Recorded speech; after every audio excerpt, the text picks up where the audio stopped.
A seemingly vacant, dopey cartoon character is actually masking a deeply complex biological mechanism built for high-impact psychic destruction. In its debut as a Generation 1 water type, this creature was established as an unwanted companion, often relegated to the background for comedic reliefs. Ken Sugimori's design philosophy merged a duck and a platypus, with the classic dizzy cartoon trope of a character perpetually clutching its head in distress. That simple silhouette and stark yellow coloration were dictates of the Super Game Boy's monochromatic screen and strict hardware limitations. Despite this reputation as a useless joke, series writers and directors have consistently selected it for starring mainstream roles for nearly 30 years. The Pokédex entries reveal the biological source of its behavior. Its brain generates constant psychic energy that manifests as unrelenting, agonizing migraines. When that physical pain reaches a peak, it triggers a psychic explosion, an event it has no memory of once the release is over.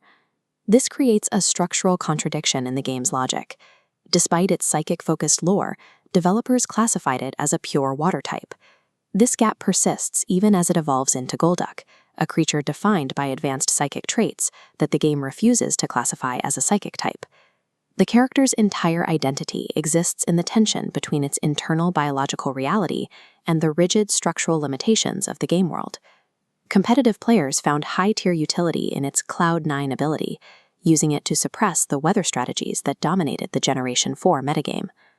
The character's popularity was so high that it was the original choice for the Let's Go mascot, losing the spot only because its yellow color clashed with Pikachu. During the late 1990s, high-value holographic cards ensured it was a fixture of the vintage collectible craze.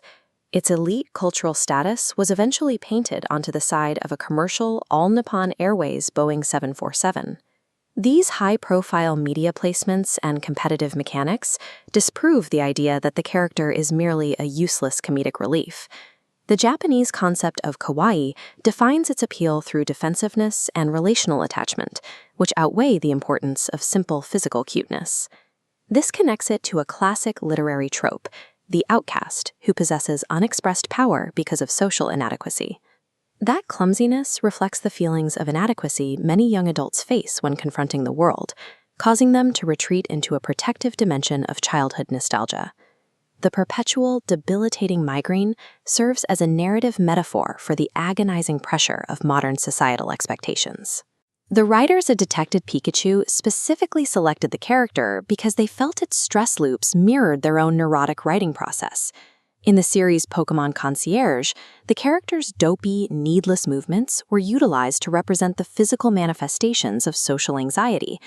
Its journey involves moving through intense self-doubt to form a connection with a burnt-out human protagonist through simple acts of trust. The blank stare and the clumsy interruptions mask the real mechanism at work. In this world, the chaotic pressure of daily anxiety is precisely what triggers the psychic breakthrough.